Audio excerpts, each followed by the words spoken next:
কোরআন এমন একটি কিতাব, যেই কিতাবের সাথে মুসলিম উম্মার ভাগ্য লিখিত আছে। এই কিতাবের সাথে মুসলমানদের ভাগ্য লিখিত কিভাবে? আমাদের সমাজে, আমাদের বাড়িতে, আমাদের দেশে এই কিতাবের অবস্থা হবে যেমন, পৃথিবীতে আমাদের অবস্থা হবে তেমন। আমাদের সমাজে, আমাদের বাড়িতে, আমাদের রাষ্ট্রে এই কিতাবের অবস্থা হবে যেমন, আল্লাহ আমাদেরকে পৃথিবীতে বানিয়ে দিবেন তেমন। রাসূলুল্লাহ সাল্লাল্লাহু আলাইহি ওয়াসাল্লাম বলেন, ইন্নাল্লাহা ইয়ারফাউ বিহাযাল কিতাবি আকওয়ামান ওয়া ইয়াদউ বিহি আখারিন। আল্লাহ এই কিতাব দিয়ে এই উম্মতের একটা অংশকে পৃথিবীর সর্বোচ্চ স্থানে পৌঁছে দিয়েছেন, এই কিতাব দিয়ে এই উম্মতের একটা অংশকে পৃথিবীর সর্বনিম্ন স্থানে নামিয়ে দিয়েছেন। কোন অংশকে সর্বোচ্চ স্থানে পৌঁছে দিয়েছেন? ওমর রাদিয়াল্লাহু তাআলা আনহুর ইতিহাস পড়ে। ওমর রাদিয়াল্লাহু তাআলা আনহু যেই দিন মসজিদে আকসা, বাইতুল মুকাদ্দাস বিজয় করার জন্য রওনা দিচ্ছেন মদিনা থেকে, সেই দিন জেরুজালেম শহর ঘিরে রেখেছে আবু উবাইদা ইবনুল জাররাহ, খালিদ ইবনুল ওয়ালিদ, আমর ইবনুল আস সহ এই সমস্ত বিখ্যাত প্রধান সেনাপতি এবং সাহাবী সহ প্রায় 12,000 মুজাহিদ বাহিনী, যার মধ্যে 4,000 আল্লাহ রাসূলের সাহাবী জেরুজালেম ঘিরে রেখেছে কয়েক মাস যাবত। জেরুজালেমের পাদ্রীদের আহ্বান হচ্ছে, আমিরুল মুমিনিন খলিফাতুল মুসলিমিন যতক্ষণ না আসবে ততক্ষণ মসজিদে আকসার চাবি আমরা হস্তান্তর করব না। আমিরুল মুমিনিন খলিফাতুল মুসলিমিন ওমর ইবনুল খাত্তাব রাদিয়াল্লাহু তাআলা আনহু মদিনা মুনাওয়ারা থেকে 1500 কিলোমিটার দূরের পথে রওনা দেওয়ার জন্য মাত্র একজন গোলামকে সাথে করে নিয়ে, তবুও পালাক্রমে কখনো গোলাম উটের পিঠে, কখনো তিনি উটের পিঠে, এইভাবে তিনি সামনের দিকে আগাতে থাকলেন। যখন তিনি জেরুজালেমের গেটে পৌঁছাচ্ছেন, তখন আবু উবাইদা ইবনুল জাররাহ প্রধান সেনাপতি হন্তদন্ত হয়ে ছুটে এসে দেখছেন যে আমিরুল মুমিনিনের গায়ে জীর্ণ শীর্ণ কাপড়, এবং আমিরুল মুমিনিন রশি ধরে টানছে, এবং উটের পিঠে বসে আছে একজন ভৃত্য গোলাম। তখন আবু উবাইদা ইবনুল জাররাহ বলছে, ইয়া আমিরুল মুমিনিন ইন্নার রোমান ইয়ানজুরু ইলাইনা নাজরাতা কিল্লাহ। হে আমিরুল মুমিনিন, আজকে বিশাল রোমান এম্পায়ারের পতন, হেডকোয়ার্টারের পতন হচ্ছে।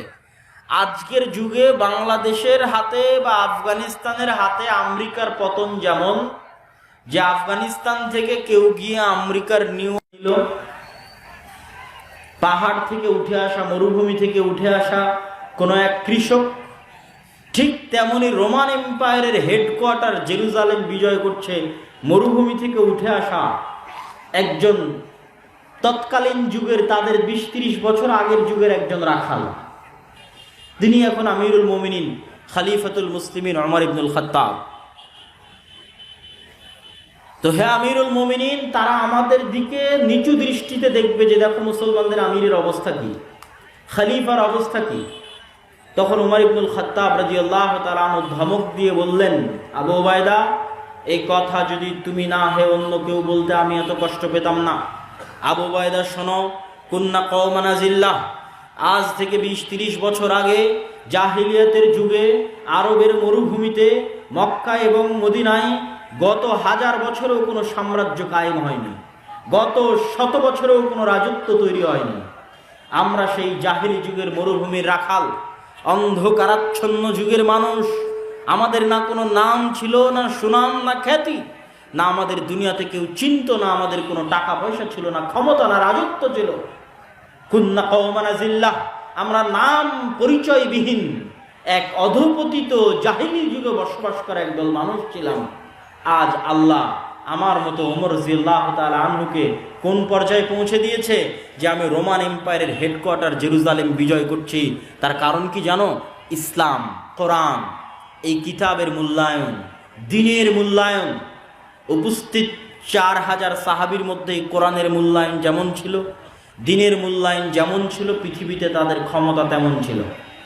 আর আজকে আমাদের অধঃপতিত নিচে নামিয়ে দিয়েছে কিভাবে? আজ 80 বছর থেকে আমরা মুসলমানেরা মসজিদে আকসায় নামাজি সালাতি পড়তে যেতে পারি না। মাহরুম, বঞ্চিত। আল্লাহ সুবহানাহু ওয়া তাআলার তিনটে পবিত্র ঘরের একটা পবিত্র ঘরে যাওয়ার ভাগ্য আল্লাহ আমাদের দেয়নি। এই হলো আমাদের অবস্থা। আল্লাহ আমাদেরকে এই পর্যায়ে নামিয়ে দিয়েছে কেন? আমাদের বাড়ি ঘরে দ্বীন এবং কোরআনের অবস্থা যেমন হয়ে গেছে, আল্লাহ আমাদের তেমন করে দিয়েছে। এবং উম্মতে মুহাম্মাদীর উপর আল্লাহর গজবের ধরন এটাই। উম্মতে মুহাম্মাদীর উপর আল্লাহ সুবহানাহু ওয়া তাআলার আযাব, গজব, পরীক্ষা অতীতের উম্মতের মতো হবে না। নূহ আলাইহিস সালাতু ওয়াস সালামের কওমকে আল্লাহ বন্যা দিয়ে ডুবিয়ে দিয়েছেন। লূত আলাইহিস সালাতু ওয়াস সালামের কওমকে আল্লাহ শহর উল্টিয়ে দিয়েছেন। আদ, সামুদ, তাদেরকে আল্লাহ সুবহানাহু ওয়া তাআলা বিকট আওয়াজ, ঝড় ঝঞ্ঝা, বৃষ্টি দিয়ে ধ্বংস করে দিয়েছেন। বনু ইসরাইলের একটা অংশকে আল্লাহ বানরে এবং শূকরে পরিণত করে দিয়েছেন। উম্মতে মুহাম্মাদীর উপর আযাবের ধরনের মধ্যে একটা ধরন বানর এবং শূকরে পরিণত করা আছে। হাদিসে আল্লাহর নবী বলেছেন, আমার উম্মতের একদল মানুষ বানর এবং শূকরে পরিণত হয়ে যাবে। যারা গান বাজনা, বাদ্যযন্ত্র, অশ্লীলতা, বেহায়াপনার সাথে সম্পৃক্ত থাকবে, মদ এবং নেশার সাথে সম্পৃক্ত থাকবে, তাদের একদল মানুষ রাতে রাতে শূকর এবং বানরে পরিণত হয়ে যাবে। আর শূকর এবং বানরে পরিণত হওয়া কঠিন কিছু নয়। আজকের যারা বিজ্ঞানী গবেষণা করছে, তারা মনে করছে যে আমরা বানর থেকে তৈরি হয়েছি। নাউজুবিল্লাহ, যে আমরা বানর থেকে এসেছি। আসলে বিষয়টা উল্টা, বরং মানুষই বানর হয়ে যেতে পারে। বানর থেকে মানুষ এসেছে তা নয়। শরীয়ত কি বলে? মানুষই কি হয়ে যেতে পারে বলেন তো? বানর হয়ে যেতে পারে, মানুষই শূকর হয়ে যেতে পারে। বিজ্ঞানীরা ধোঁকা খেয়েছে কিসে? মানুষের যে ডিএনএ আছে আর বানর আর শূকরের যে ডিএনএ আছে, এই দুই ডিএনএ এত বেশি মিল যে মানুষ যদি আর দ্বিতীয় কোনো প্রাণীতে পরিণত হওয়ার সম্ভাবনা থাকে, তাহলে সেটা বানর আর শূকর। আর তৃতীয় কোনো প্রাণীতে মানুষের রূপান্তর সম্ভব নয়। এই জন্য আল্লাহর আযাব এবং গজব হিসেবে বনু ইসরাইলদের কি হয়েছিল? আল্লাহ সামান্য ডিএনএ পরিবর্তন করে দিয়েছে, ওরা রাতের অন্ধকারে বানর আর শূকর হয়ে গেছে। কেন? মানুষ থেকে বানর শূকর করা খুবই সহজ। প্রচন্ড মিল আছে বানর এবং শূকরের ডিএনএর সাথে মানুষের ডিএনএ। এই ডিএনএর মিল দেখে বিজ্ঞানীরা, পাগলেরা ভুল বুঝেছে কি যে আমরা হয়তো বানর থেকে মানুষ হয়েছে। নাউজুবিল্লাহ। আসলে শরীয়ত কি বলছে? মানুষই কি হয়ে যেতে পারে? বানর এবং শূকর হয়ে যেতে পারে। মানুষ বানর এবং শূকর থেকে আসেনি, কিন্তু মানুষ বানর এবং শূকর হয়ে যেতে পারে। কিন্তু এটাও মনে রাখতে হবে, আল্লাহর আযাব এবং গজবের কারণে মানুষ আযাব এবং গজবের কারণে যারা বানর এবং শূকরে পরিণত হয়ে যায়, তারা কিন্তু আবার বেঁচে থাকে না, তারা মারা যায়, তাদের বংশ পরম্পরা বৃদ্ধি হয় না। সুতরাং আমরা এটাও বলতে পারবো না যে আজকে যারা বানর আছে তারা বনু ইসরাইলের ওই অভিশপ্ত যাদের মানুষকে আল্লাহ বানর বানিয়ে দিয়েছিল তাদের পরবর্তী বংশধর, তা না। বানর আল্লাহর একটা স্বতন্ত্র সৃষ্টি, শূকর আল্লাহর একটা স্বতন্ত্র সৃষ্টি, মানুষ আল্লাহর একটা স্বতন্ত্র সৃষ্টি। কিন্তু মানুষ যদি দ্বিতীয় কোনো পশুতে পরিণত হয়, তাহলে সেটা কোন পশুতে পরিণত হবে? বানর এবং শূকর। এটা আল্লাহর গজব, আযাব। ঠিক উম্মতে মুহাম্মাদীর উপর আল্লাহর আর একটা আযাব এবং গজব স্থায়ীভাবে থাকতেই থাকবে। সেটা কি? সেটা হচ্ছে উম্মতে মুহাম্মাদীর উপর বিধর্মীদের চাপিয়ে দেওয়া। উম্মতে মুহাম্মাদী যদি আপনারা আজকে কাহারোল উপজেলার মানুষ যারা আজকে এখানে একত্রিত হয়েছেন, ইসআল নাফসাকুম ইসআলু আনফুসাকুম, আপনাদের নিজেদের জিজ্ঞেস করেন যে আপনি সর্বশেষ কতদিন কোরআন পড়েননি। আপনারা নিজেদের জিজ্ঞেস করেন আপনাদের বাড়িতে সর্বশেষ কতদিন কোরআন পড়া হয়নি। উপস্থিত মা এবং বোনেরা নিজেদের জিজ্ঞেস করেন আপনাদের বাড়িতে কতদিন যাবৎ কোরআন বুঝা, কোরআন তেলাওয়াত, কোরআন অনুধাবন হয় না। তাহলে এবার গোটা কাহারোল উপজেলা, গোটা দিনাজপুর জেলা, গোটা রংপুর বিভাগের মানুষজন যদি নিজেদের মাপে যে তাদের বাড়িতে তাদের জীবনে তারা মাসকে মাস, বছরকে বছর থেকে না কোরআন পড়ে না বোঝার চেষ্টা করে, তাহলে তাদের উপর তো আল্লাহর আযাব আসা উচিত। কেন? আল্লাহ বলেছে এই কিতাব এই উম্মতের একটা অংশকে উপরে উঠিয়ে দিবে আর একটাকে নিচে নামিয়ে দিবে। তো যেটাকে নিচে নামিয়ে দেবে ওদের আযাবটা কি? তো তো আপনি যদি মনে করেন যে কাহারুলের কেউ আজকে যদি কোরআন না পড়ে তাহলে আল্লাহ কাহারুলকে ভূমিকম্পতে ধ্বংস করে দিবে, জি না। আপনি যদি মনে করেন আজকে দিনাজপুরের কোনো মানুষ কোরআন না বুঝে, কোরআন না শিখে, তাহলে দিনাজপুরকে আল্লাহ বন্যে দিয়ে ডুবিয়ে দিবে, জি না। এটা উম্মতে মুহাম্মাদির উপর আল্লাহর সামগ্রিক আযাব এবং গজবের ধরন নয়। আজ যদি দিনাজপুরের মানুষের বাড়িতে, ঘরে, সমাজে, রাষ্ট্রে কোরআনের কোনো মান, সম্মান, ইজ্জত, মূল্যায়ন না থাকে, কেউ না পড়ে, না বুঝে, তাহলে এই দিনাজপুর এবং কাহারুলের মানুষকে আল্লাহ আযাব দিবে কিভাবে? এদের ওপর আল্লাহ বিধর্মীদের চাপিয়ে দিবে। ধরেন আপনার দিনাজপুরের ওপর আল্লাহ হিন্দুদের চাপিয়ে দিল, দিয়ে কি হবে?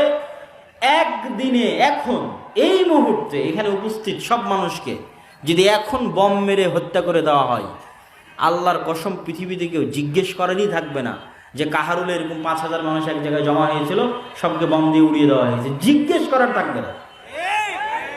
এই আপনার মূল্য হচ্ছে এই, এটা আল্লাহ বানিয়ে দিবে। কেন? আপনার ঘরে, আপনার বাড়িতে কোরআন এরকম হয়ে গেছে।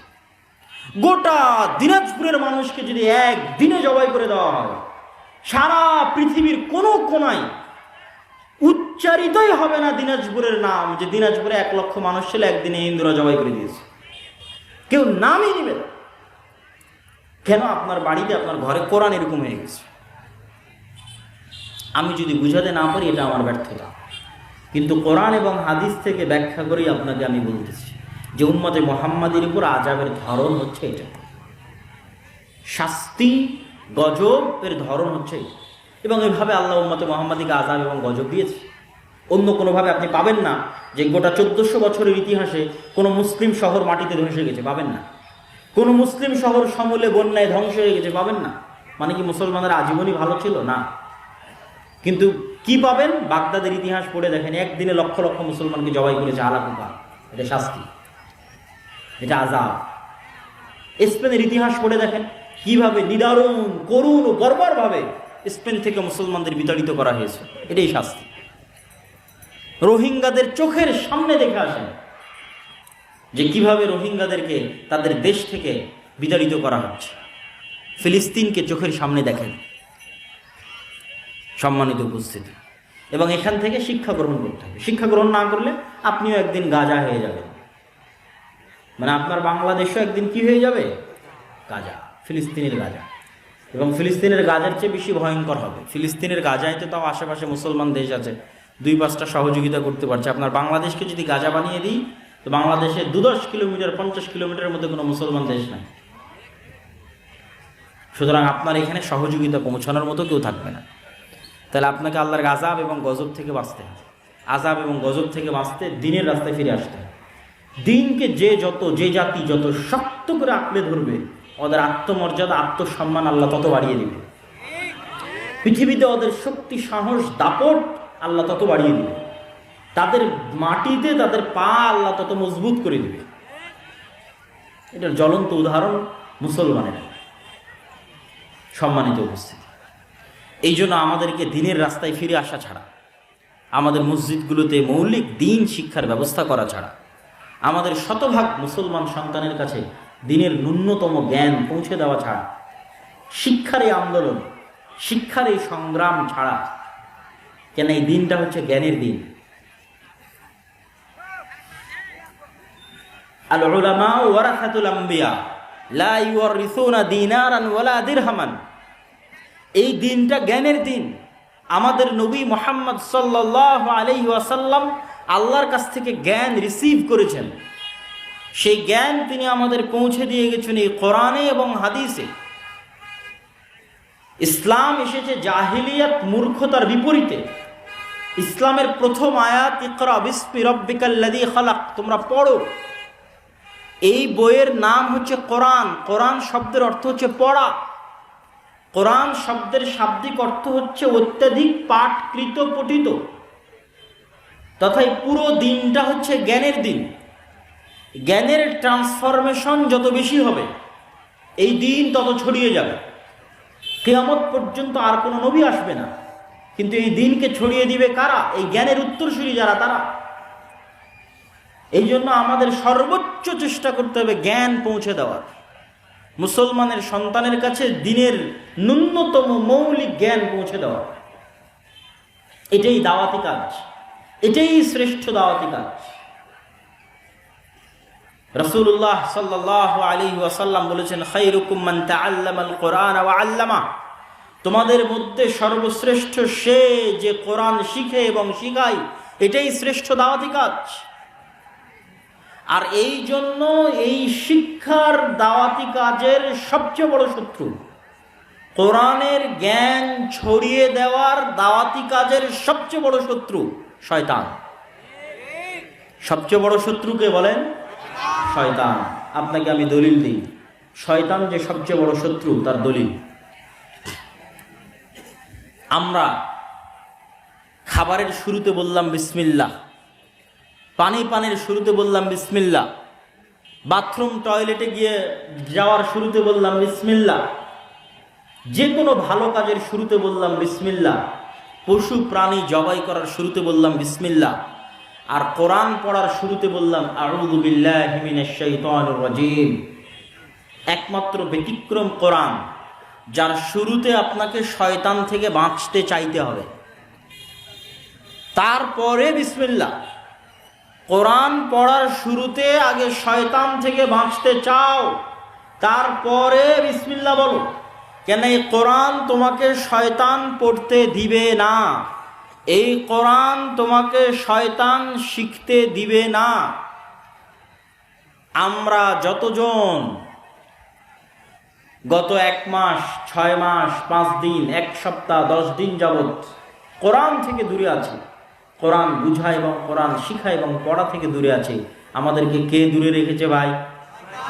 শয়তান। আমাদের যাদের বাড়িতে মাসকে মাস থেকে কোরআন তেলাওয়াত হয় না, বুঝা হয় না, শিখা হয় না, পড়া হয় না, এই বাড়িগুলো কারা দখল করে রেখেছে? শয়তান। এবং শয়তান কোনো কাল্পনিক চরিত্রের নাম নয়। বিভিন্ন যে সায়েন্স ফিকশনের যে গল্প, কাল্পনিক গল্প, কাল্পনিক উপন্যাস, কাল্পনিক ভূত পেত্নীর গল্প, এই কাল্পনিক কোনো চরিত্রের নাম শয়তান নয়। শয়তান এক অতি বাস্তব, অতি সত্য এবং অতি ভয়ঙ্কর চরিত্রের নাম হচ্ছে শয়তান। আল্লাহ সুবহানাহু ওয়া তাআলা এই পৃথিবী ডেভেলপ করার আগেই, যেভাবে আপনারা সফটওয়্যার ডেভেলপ করেন, অ্যাপ ডেভেলপ করেন, এই পৃথিবীর সিস্টেম যখন আল্লাহ ডেভেলপ করেছেন, এই পৃথিবীকে আল্লাহ একটা সিস্টেমে তৈরি করেছেন, যেই সিস্টেমগুলো অপরিবর্তনীয়, একমাত্র আল্লাহ চাইলে পরিবর্তন হতে পারে। যেমন এই পৃথিবীতে আল্লাহ সিস্টেম কি দিয়েছেন? আগুন জ্বালাবে, এটা সিস্টেম। যে আমি আগুনের মধ্যে হাত দিলে আমার হাত পুড়ে যাবে, এটাই সিস্টেম পৃথিবীর। কিন্তু আগুন নাও পুড়াতে পারে যদি আল্লাহ বলে ইয়া নারু কুনি বারদান ওয়া সালামান আলা ইব্রাহিম, হে আগুন তুমি ইব্রাহিমের জন্য ঠান্ডা শীতল বরফ হয়ে যাও। এই পৃথিবীর সিস্টেম হচ্ছে চাকু দিয়ে ছুরি চালালে কাটবে, যে সিস্টেম। ঠিক এই পৃথিবীর অন্যতম একটা সিস্টেম হচ্ছে আল্লাহ মানুষকে রক্ষণাত্মক ভূমিকায় রেখে মানুষের শত্রু হিসেবে বানিয়ে দিয়েছেন, এনিমি হিসেবে বানিয়ে দিয়েছেন শয়তানকে। যেমন ভিডিও গেমে যুবক এবং কিশোরদের এনিমি থাকে, শত্রু থাকে, যার বিরুদ্ধে সে লড়াই করে। এবং প্রতিটা গেম, প্রতিটা খেলায় পাল্টা প্রতিপক্ষ থাকে। ভোটের রাজনীতিতেও পাল্টা প্রতিপক্ষ আছে, ক্রিকেট ফুটবলও পাল্টা প্রতিপক্ষ আছে, ভিডিও গেমের মধ্যেও পাল্টা প্রতিপক্ষ আছে, যে হচ্ছে এনিমি। তো এই পৃথিবীকে আল্লাহ ওইভাবেই ডেভেলপ করেছে যে মানুষের জন্য আল্লাহ কাকে শত্রু করে দিয়েছে বলেন তো? শয়তানকে শত্রু করে দিয়েছে। এবং শয়তানকে আল্লাহ আক্রমণ করার সর্বোচ্চ ক্ষমতা দিয়েছে। শয়তানকে আক্রমণ করার সর্বোচ্চ ক্ষমতা দিতে গিয়ে রাসূলুল্লাহ সাল্লাল্লাহু আলাইহি ওয়াসাল্লাম বলেন, ইয়াজরি মাজরা দাম, শয়তান মানুষের রক্ত কণিকার সাথে প্রবাহিত হয়, চলতে পারে। মানুষের শরীরের রগে রগে, রক্তে রক্তে শয়তান চলতে পারে। ইয়াজরি মাজরাদ দাম, এই ক্ষমতা আল্লাহ শয়তানকে দিয়েছে। শয়তানকে দ্বিতীয় ভয়ঙ্কর যে ক্ষমতা আল্লাহ দিয়েছে আদম সন্তানের উপর আক্রমণ করার জন্য, সেটা হচ্ছে ইউয়াসবিসু ফি সুদুরিন নাস। আজকের পৃথিবীতে এমন কোনো টেকনোলজি আবিষ্কার হয়নি যে আমি এখানে মোবাইলে বাটন চাপলে আপনাদের সবার অন্তরে মেসেজ চলে যাবে। এরকম কোনো টেকনোলজি আবিষ্কার হয়নি। যদি হতো তাহলে আমাকে রাজশাহী থেকে সফর করে আর শায়েখ আব্দুর রাজ্জাক বিন ইউসুফকে ঢাকা থেকে সফর করে আজ এখানে আসা লাগতো না। আমরা একটা বাটন চাপতাম আর এখানে যতজন উপস্থিত হয়েছে সবার অন্তরে অন্তরে মেসেজ চলে যেত। কিন্তু মোবাইল বলেন, কম্পিউটার বলেন, মাইক বলেন, এগুলো একটাও সেই প্রযুক্তি নয়। সবগুলোই কি আমাকে চিল্লাতে হবে আর আপনি কান দিয়ে শুনবেন। পার্থক্য এতটুকু কি, আমি মোবাইলে চিল্লাচ্ছি, আপনি 1000 কিলোমিটার দূরে মোবাইল দিয়ে শুনছেন, কিন্তু ভাই কান দিয়ে শুনতে হবে, আপনার অন্তরে পাঠানোর কোনো উপায় নাই। পার্থক্য কি, আগে মুখে বলতাম, এখন মাইকে চিল্লাচ্ছি, আপনাকে কান দিয়েই শুনতে হচ্ছে। আপনার অন্তরে দেওয়ার কোনো উপায় আমার কাছে নাই। কিন্তু শয়তানকে আল্লাহ এই শক্তি দিয়ে দিয়েছে যে শয়তান যদি আমাদের কিছু বলতে চায় তাহলে আমাদের কানে বলা লাগবে না, আমাদেরকে চিঠি লেখা লাগবে না যে আমরা পড়ব, মেসেজ লেখা লাগবে না যে আমরা পড়ব, সরাসরি ইউয়াসবিসু ফি সুদুরিন নাস, শয়তান সরাসরি কোথায় মেসেজ দিতে পারে? অন্তরে। শয়তান সরাসরি মানুষের অন্তরে মেসেজ দিতে পারে। ফলত আদম সন্তান মহাবিপদে। আদম সন্তান জানে না কোনটা তার ইচ্ছা, কোনটা শয়তানের প্ররোচনা। এই এক বিপদে আমরা প্রতি সেকেন্ড পার করছি। আল্লাহর কসম, প্রত্যেকটা সেকেন্ড আমরা এই বিপদে পার করছি। আপনি যদি শয়তানের এই অংশটুকু ভালোভাবে বুঝে যান, আপনার কাছে গোটা দুনিয়া পানির মতো, দুধ কা দুধ পানি কা পানি হয়ে যায়গা। যে পৃথিবীতে কি চলতেছে আপনি ধরে ফেলতে পারবেন, পৃথিবীর রহস্য কি ধরে ফেলতে পারবেন। আপনি সকালবেলা ফজরের সালাত বাদ দিয়ে ঘুমিয়ে আছেন, আপনি মনে করছেন আমার আরামের জন্য ঘুমিয়ে আছি, আমার আয়েশের জন্য ঘুমিয়ে আছি। কিন্তু এই লজিক যদি আপনি বুঝে যান যে পৃথিবীর ডেভেলপ সিস্টেমটা কিভাবে ডেভেলপ করা আছে, তাহলে আপনি বুঝবেন যে সকালে আপনার ইচ্ছায় আপনি ঘুমিয়ে নাই, বরং শয়তানের প্ররোচনায় আপনি ঘুমিয়ে আছেন। কিন্তু এটা আপনি জানেনই না যে শয়তান আপনাকে এভাবে আপনার অন্তরে মেসেজ দিতে পারে। এই ক্ষমতা শয়তানের আছে। এটা আপনাকে দুনিয়ার কোনো স্কুল, কোনো কলেজ, কোনো ইউনিভার্সিটি, কোনো থিসিস, কোনো রিসার্চ পেপার কেউ আপনাকে বলবে না। পৃথিবীর কেউ আপনাকে বলে দিবে না এটা। পৃথিবীর যেখানে যাবেন সবাই বলবে তোমার মন মতো চলো, মনের কথা শোনো, সবাই বলবে। কেউ বলবে না যে তোমার অন্তরে শয়তান নামে একটা চরিত্র আছে যার প্রভাব আছে, অতএব সাবধান। এই কথা কেউ বলবে না। কেন বলবে না ভাই? আপনারা যদি একটু, আমাদের হাতের ডানে এবং পিছনে অনেক ভাই দাঁড়িয়ে আছে, একটু কি হালকা হালকা করে সামনে আসা সম্ভব? একটু ডানে বামে এবং সামনে একটু করে চেপে বসেন এবং ধৈর্য ধরে শেষ পর্যন্ত বক্তব্য শুনতে হবে। আমরাও দূর থেকে এসেছি, আপনারাও দূর থেকে এসেছেন। আমরা আপনাদের কাছে দুটো দিনের কথা পৌঁছাতে পারলে আমাদের লাভ, আপনারা শুনলে আপনাদের লাভ। একটু অল্প অল্প করে এগিয়ে আসেন যতদূর সম্ভব হয়। ওই যে মধ্যের ফাঁকা জায়গাটা একটু পূরণ করেন, যে একটু এগিয়ে আসেন, অল্প অল্প করে আগান এবং ডানে বামে এগুলো আগান। বিশেষ করে যারা ডানে দাঁড়িয়ে আছেন তারা কোনোভাবে ভাইজান ভিতরে বসা যায় কিনা দেখেন। আপনাদের কোনো স্বেচ্ছাসেবকরা থাকলে তাদেরকে একটু পাঠিয়ে দেন, যাতে মানুষজনকে বসার ব্যবস্থা করে দিতে পারে। অনেক মানুষ দাঁড়িয়ে আছে। সম্মানিত উপস্থিতি, আজকে আমরা এই মুহূর্তে যে আলোচনাটা করতেছি শয়তান, এই আলোচনা, এই টপিক, এই বিষয় দুনিয়ার কোনো স্কুল, কলেজ, ইউনিভার্সিটি আপনাদের শিখাবে না। কোনো রিসার্চ পেপার, কোনো পিএইচডি, কোনো থিসিস কোথাও পাবেন না। কিন্তু আজকে যদি একবার ভালো করে বুঝে যান তাহলে এই পৃথিবীর সকল রহস্য আপনার কাছে ফাঁস হয়ে যাবে। তাহলে কি বলছিলাম, সকালবেলা আপনি ঘুমিয়ে আছেন, বলেন তো আপনার ইচ্ছায় না শয়তানের প্ররোচনায়? শয়তানের প্ররোচনা। এবং আল্লাহর নবী সরাসরি হাদিসে বলছেন যে শয়তান মানুষের কাঁধের কাছে এসে গিট দেয় আর বলে, নাম ইন্নাল লাইলা লাতাবিল, ঘুমাও, রাত অনেক লম্বা, ঘুমাও, অনেক রাত লম্বা, শয়তান বলে। তথা শয়তান আপনার অন্তরে ওয়াসওয়াসাটা দেয়। তো আমরা যতজন সালাত ছেড়ে দিচ্ছি, গান শুনছি, জুয়া খেলছি, বিড়ি সিগারেট খাচ্ছি, নেশা করছি, হারাম ইনকামের সাথে জড়িত আছি, সবাই আজকে একটা জিনিস ক্লিয়ার বুঝে যান যে আপনি সুদের টাকায় যদি লোন নিয়ে থাকেন, এই লোন আপনার ইচ্ছায় আপনি নেননি, শয়তান আপনাকে প্ররোচনা দিয়ে নেওয়াইছে। ক্লিয়ার বুঝে যান।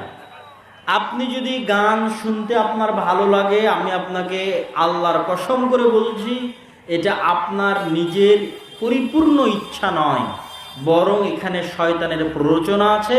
সে আপনার কানে এবং আপনার অন্তরে এটাকে ভালো লাগায়। এর এতখানি আক্রমণ করার ক্ষমতা আল্লাহ শয়তানকে দিয়ে দিয়েছে। এরকম প্রত্যেকটা হারাম কাজকে শয়তান আমাদের সামনে ভালো করে পেশ করে। মানুষ যত অন্যায় কাজ করে, প্রত্যেকটা অন্যায় কাজকে কেমনে সুন্দর করে পেশ করা যায় মানুষের অন্তরের সামনে, এই কৌশল, এই কারিশমা, এই ব্রেন, এই বুদ্ধি আল্লাহ শয়তানকে দিয়ে দিয়েছে। তাহলে আদম সন্তান বাঁচবে কেমন?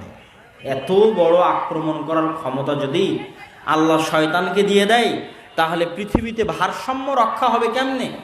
আমরা যে গেম খেলবো, যে গেম খেলার জন্য আল্লাহ আমাদের পৃথিবীতে পাঠিয়েছে, আমরা যে একটা সফটওয়্যারের মধ্যে আছি, এই পৃথিবীর সফটওয়্যারের মধ্যে, যেখানে আল্লাহ সিস্টেমকে এভাবে ডেভেলপ করে দিয়েছে, তা আমরা জিতবো কেমনে ভাই? শয়তানের বিরুদ্ধে জিতবো কেমনে? শয়তান তো আমাদের অদৃশ্য এনিমি।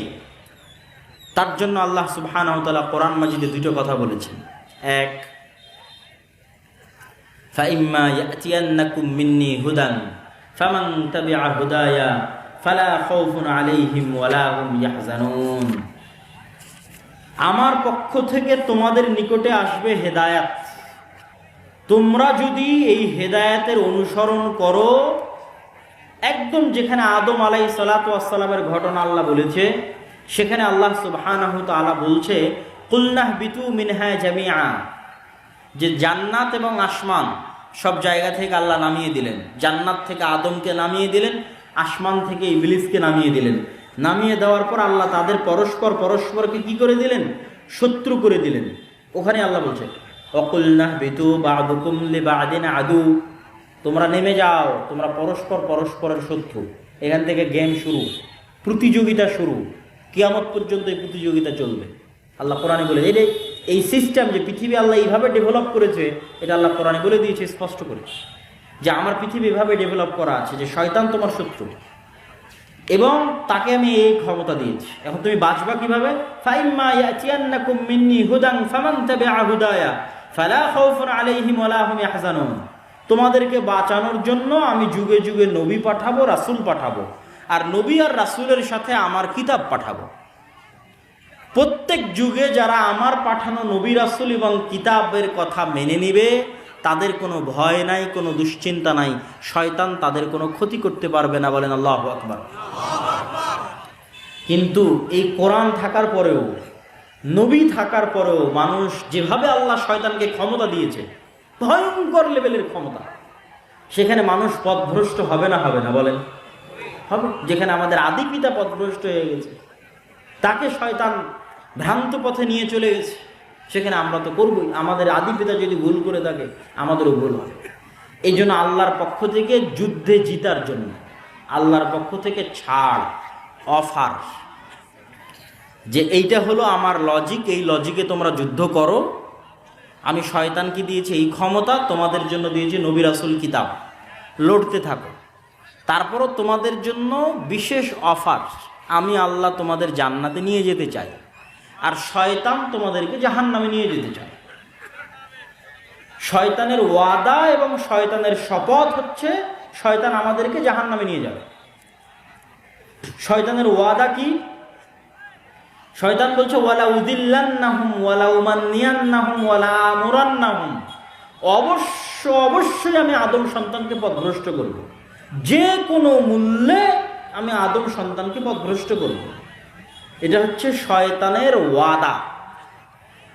তো এখন আল্লাহ তার শয়তানের বিপরীতে গিয়ে আল্লাহ আর একটা চ্যালেঞ্জ করে দিলেন যে শয়তান নিয়ে যেতে চায় জাহান্নামে, আল্লাহ নিয়ে যেতে চান কোথায় বলেন তো? জান্নাত। এই জন্য আল্লাহর পক্ষ থেকে অফার মানুষের জন্য, পৃথিবীর সকল মানুষের জন্য, যে শয়তান রাত দিন 24 ঘন্টা পরিশ্রম করে তোমাদেরকে দিয়ে যা গুনাহ করাবে এবং করিয়েছে, এখন পর্যন্ত করিয়েছে, তোমার মরা পর্যন্ত করাবে, আমার কিতাব থাকার পরও, আমার রাসূল থাকার পরও, রাসূলের হাদিস থাকার পরও তোমাদেরকে দিয়ে 24 ঘন্টা পরিশ্রম করে যা গুনাহ করাবে, সকাল থেকে সন্ধ্যা পর্যন্ত, জন্ম থেকে মৃত্যু পর্যন্ত, তোমরা যদি আমার নিকটে একবার ক্ষমা চাও, আমি আল্লাহ শয়তানের সকল পরিশ্রম বাতিল করে দিয়ে তোমাদেরকে ক্ষমা করে দেব। এটাই হলো আল্লাহর পক্ষ থেকে অফার। ক্ষমার রাস্তা উন্মুক্ত। শয়তান চেষ্টা করবে মাথার ঘাম পায়ে ফেলে আপনাকে জাহান্নামে নিয়ে যাওয়ার জন্য, ভুল হবে, কিন্তু আপনার জান্নাতে যাওয়ার সহজ রাস্তা কি? ক্ষমা, তওবা, সাধ্য অনুযায়ী কোরআন এবং হাদিস মেনে চলা, আর আল্লাহর কাছে তওবা ইস্তেগফার করতে থাকা। কেননা শয়তানের সাথে আপনি যুদ্ধে পরিপূর্ণ জিততে পারবেন। আল্লাহ দয়া করে আমাদের জন্য এই ছাড় দিয়ে রেখেছে, শয়তান তোমাদের ভুল করাবে, তোমরা ক্ষমা চাও, আমার ক্ষমার দরজা কিয়ামত পর্যন্ত, তোমাদের শ্বাস তোমাদের কণ্ঠনালীতে আসার আগ পর্যন্ত তোমাদের জন্য ক্ষমার দরজা উন্মুক্ত।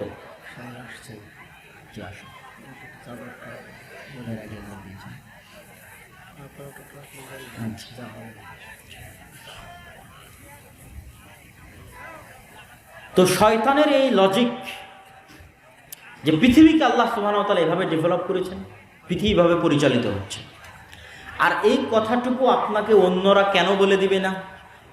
এই জন্য বলে দিবে না যে মানুষ যদি একবার শয়তানের সাথে যুদ্ধ শুরু করে, কেননা এই জ্ঞানটুকু থাকলে না যুদ্ধ শুরু হবে, আর এই জ্ঞানটুকু না থাকলে তো আপনি অস্ত্র আত্মসমর্পণ করে দিলেন। কিভাবে আপনাকে বলি, আপনারা যারা আজকে এখানে যতজন উপস্থিত আছেন, তারা যদি মনে করেন যে আপনি আপনার মনের আনন্দের জন্য গান শুনছেন, তাহলে আপনি ভাই যুদ্ধ ছাড়া অস্ত্র সমর্পণ করে দিয়েছেন। যুদ্ধ ছাড়া কি করেছেন বলেন তো?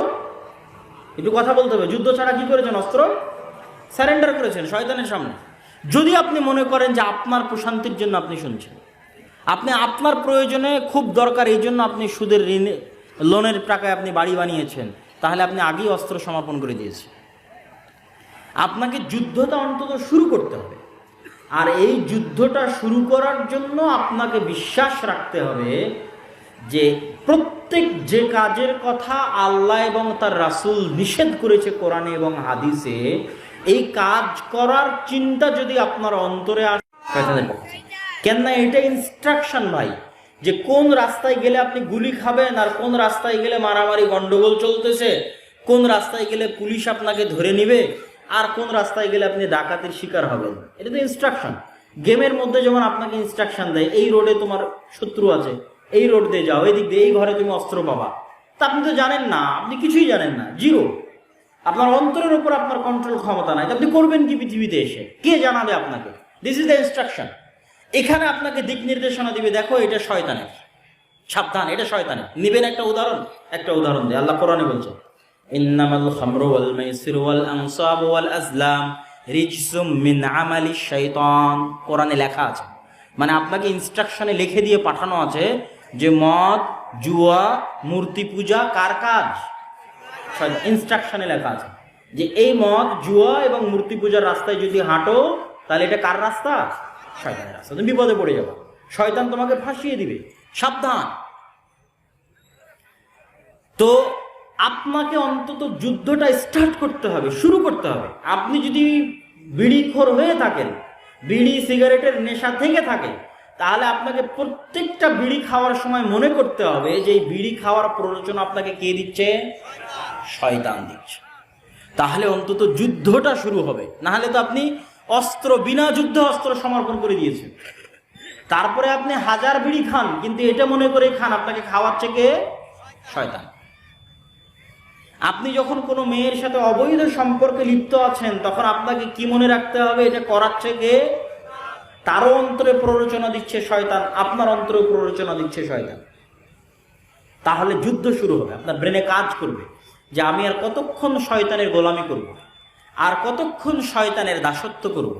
পৃথিবীতে মানুষ দুই প্রকারের, বাইরে কোনো মানুষ নাই, হয় ইবাদুর রহমান না হয় ইবাদুর শয়তান, হয় আল্লাহর গোলাম না হয় শয়তানের গোলাম।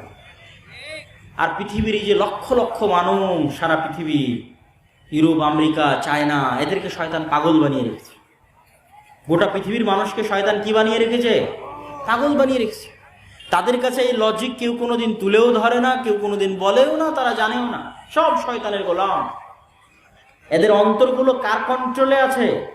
শয়তানের কন্ট্রোলে। সুতরাং পৃথিবীতে এরা বসবাস করছে গরু, ছাগল, কুকুর, শ্রীগালের মতো। কোনো লজিক নাই পৃথিবীতে বসবাস করার, কোনো উদ্দেশ্য নাই। সুতরাং শয়তান সাকসেসফুল। মাত্র যাদের কাছে কোরআন আছে, একমাত্র এই অন্ধকার থেকে বের করতে পারবে কোরআন। কোরআনে এগুলো বলে দেওয়া আছে, পৃষ্ঠায় পৃষ্ঠায়, পাতায় পাতায় বলা আছে, ইন্নাশ শাইতানা লাকুম আদুউম মুবিন। এই মানুষেরা, শয়তান তোমাদের সবচেয়ে বড় শত্রু। লা তাত্তাবিউ খুতুওয়াতিশ শাইতান, এই মানুষেরা তোমরা শয়তানের পদাঙ্ক অনুসরণ করিও না। কত নিবেন এরকম আয়াত পবিত্র কোরআনে? অসংখ্য আয়াত। কোরআন পাঠানোই হয়েছে শয়তানের বিরুদ্ধে, নবী রাসূল পাঠানোই হয়েছে শয়তানের বিরুদ্ধে। এই জিনিসটা আমাদের ফিল করতে হবে যে কোরআন এসেছে কার বিরুদ্ধে? বলেন তো, একটু জোরে বলেন, কার বিরুদ্ধে এসেছে কোরআন? নবী রাসূল এসেছে কার বিরুদ্ধে? শয়তানের বিরুদ্ধে। পুরো ইসলাম কার বিরুদ্ধে? শয়তানের বিরুদ্ধে। এটা হচ্ছে পুরো ইসলামের সারমর্ম, আপনাকে বলে দিলাম। এবং এই সারমর্মের অসংখ্য দলিল দিতে পারবো। রাসূলুল্লাহ সাল্লাল্লাহু আলাইহি ওয়াসাল্লাম বলছেন, ইযা কালা আহাদুকুম ওয়া লাম ইয়াযকুর ইসমাল্লাহ, যখন তোমাদের কেউ খায় আর বিসমিল্লাহ না বলে, ইয়াকুলু মাআহু শাইতান, তার সাথে কে খায়? শয়তান খায়।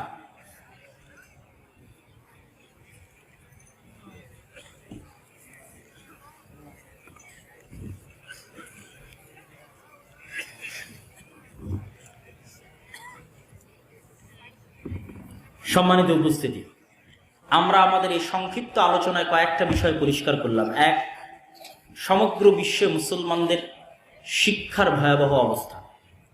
ইউরোপ, আমেরিকা থেকে শুরু করে, আরব বিশ্ব থেকে শুরু করে, বাংলাদেশের মতো তৃতীয় বিশ্বের কান্ট্রি থেকে শুরু করে, আপনাদের গ্রামের মসজিদ পর্যন্ত কোথাও শিক্ষার কোনো গুরুত্ব নাই।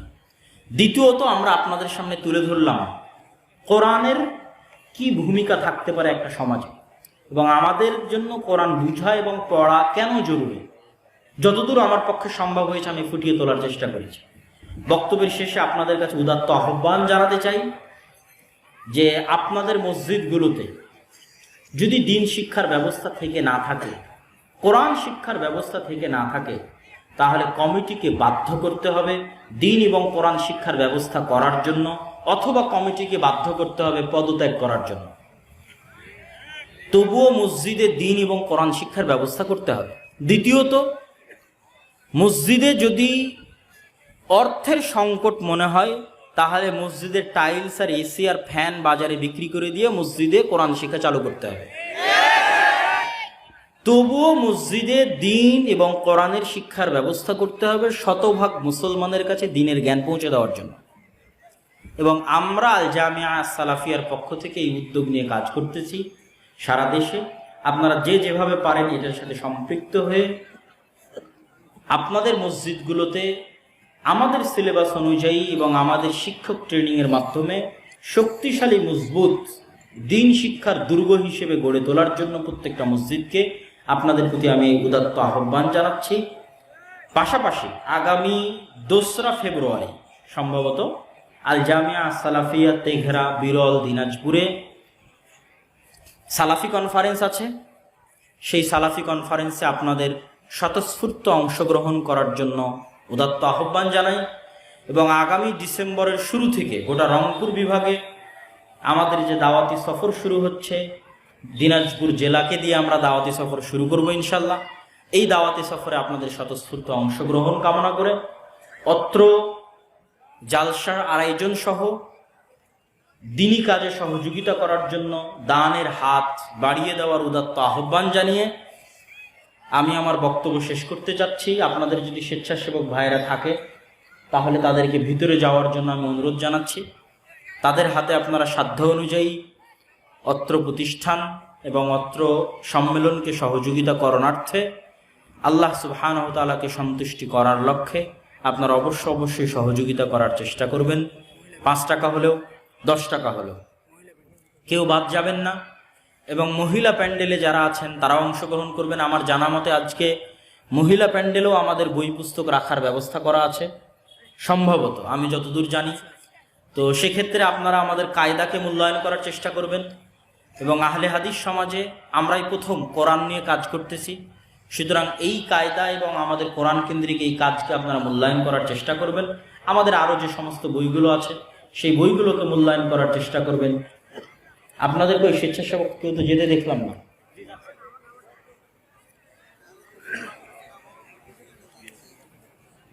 এত দেরি করলে তো হবে না।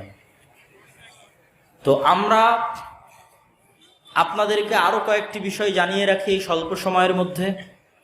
আল জামিআহ আস-সালাফিয়া রূপগঞ্জ নারায়ণগঞ্জে আমাদের সালাফি কনফারেন্স আছে 7 এবং 8ই মার্চ, এবং প্রত্যেক প্রতিষ্ঠানে ভর্তির সময় দেওয়া আছে 1 জানুয়ারি। 1 জানুয়ারির পূর্ব পর্যন্ত আপনারা ফর্ম সংগ্রহ করতে পারবেন। এবং ডাঙ্গিপাড়া হোক, দিনাজপুর হোক, বরিশাল হোক, নারায়ণগঞ্জ হোক, সব জায়গাতে ভর্তির দিন হচ্ছে 1 জানুয়ারি। পাশাপাশি আমরা প্রত্যেকটি শাখায় আমাদের শিক্ষার মান সুনিশ্চিত রাখতে এখন পর্যন্ত অন্য আরও 10টি 15টি 20টি প্রতিষ্ঠানের চাইতে আমরা সক্ষম হয়েছি এবং এগিয়ে আছে, এটা আমরা দাবি করে বলতে পারি। উদাহরণ হিসেবে আপনাদের সামনে জামিয়া সালাফিয়া ডাঙ্গিপাড়ার কথাটি রাখতে পারি, যেখানে শুধু দেশি নয় বিদেশি শিক্ষকগণ অবস্থান করে থাকেন। ভারতের আহলে হাদিসদের সবচেয়ে বড় প্রতিষ্ঠান জামিয়া সালাফিয়া বানারসের সিনিয়র মুহাদ্দিসগণ সেখানে শিক্ষকতা করে থাকেন, যারা মাঝে মধ্যে আপনাদের জামিয়া সালাফিয়া তেঘরা বিরল দিনাজপুরেও আসেন এবং এখানেও মাঝে মধ্যে খণ্ডকালীন শিক্ষক হিসেবে ক্লাস নেওয়া এবং শিক্ষকদের তদারকি করে থাকেন। পাশাপাশি মদিনা ইসলামী বিশ্ববিদ্যালয় থেকে 3 জন শিক্ষক 10 দিন ব্যাপী জামিয়া সালাফিয়াতে দার্স দিয়ে গেছেন। আগামী জানুয়ারিতে আরও 2 জন শিক্ষক মদিনা ইসলামী বিশ্ববিদ্যালয় থেকে আসবেন। সেই হিসেবে দেশি বিদেশি ছাত্র এবং শিক্ষক মিলিয়ে এবং জামিয়া সালাফিয়া থেকে যে পত্রিকাগুলো বের হয় মাসিক আল ইরতিসাম, ছাত্ররা একটা পত্রিকা বের করে কিশলয়, এবং ছাত্ররা অসংখ্য আরবি, ইংরেজি এবং বাংলা দেয়ালিকা প্রকাশ করে। এবং আমাদের জামিয়া সালাফিয়ার সিস্টেমগুলো ডিজিটালাইজড এবং সফটওয়্যার ভিত্তিক পরিচালিত হয়। সেই হিসেবে আমরা এই প্রতিষ্ঠানকে বাংলাদেশের মাদ্রাসা শিক্ষার জগতে একটি ব্যতিক্রম, সর্ববৃহৎ এবং সবচেয়ে উন্নত শিক্ষা প্রতিষ্ঠান হিসেবে দাবি করলে ভুল হবে না বলে মনে করি। অতএব এই প্রতিষ্ঠানগুলোকে মূল্যায়ন করার, এই প্রতিষ্ঠানগুলোর জন্য আল্লাহ সুবহানাহু ওয়া তাআলার দরবারে দোয়া করার আপনাদের কাছে আহ্বান জানাই, যেন আল্লাহ সুবহানাহু ওয়া তাআলা জামিয়া সালাফিয়ার সাথে সংশ্লিষ্ট যা কিছু আছে আর দাওয়া ইলাল্লাহর মাধ্যমে মসজিদ ভিত্তিক দিন শিক্ষা, মাসিক আল ইরতিসাম থেকে শুরু করে যা কিছু পরিচালিত হচ্ছে সকল কিছুকে যেন আল্লাহ সুবহানাহু ওয়া তাআলা কবুল করে, আল্লাহুম্মা আমিন। এবং সকল কার্যক্রমকে যেন আল্লাহ সুবহানাহু ওয়া তাআলা সহজ করে দেয়, আল্লাহুম্মা আমিন। আল্লাহ যেন বাংলাদেশে এবং বাংলাদেশের বাইরে যত মুসলমান রয়েছে, বাংলা ভাষাভাষী হোক, বাংলা ভাষাভাষীর বাইরে অন্য ভাষাভাষী হোক, তাদের অন্তরে যেন আল্লাহ সুবহানাহু ওয়া তাআলা জামিয়া সালাফিয়ার প্রতি ভালোবাসা দেয়, আল্লাহুম্মা আমিন। আমাদের অন্তরকে, দেশ ও জাতির অন্তরকে জামিয়া সালাফিয়ার প্রতি দুর্বল, ভালোবাসাপূর্ণ এবং জামিয়া সালাফিয়ার কে আল্লাহ সুবহানাহু ওয়া তাআলার সন্তুষ্টির উদ্দেশ্যে সহযোগিতাপূর্ণ মানসিকতা যেন আল্লাহ তৈরি করে দেয়, আল্লাহুম্মা আমিন। এবং এটার বিনিময়ে যেন আল্লাহ সুবহানাহু ওয়া তাআলা আমাদের পরকালীন মুক্তির ওসিলা হিসেবে কবুল করে, আল্লাহুম্মা আমিন। এই বলে আমি আমার সংক্ষিপ্ত বক্তব্য এখানেই শেষ করছি। ওয়া আখিরু দাওয়ানা আলহামদুলিল্লাহি রাব্বিল আলামিন। আসসালামু আলাইকুম ওয়া রাহমাতুল্লাহি ওয়া বারাকাতুহু।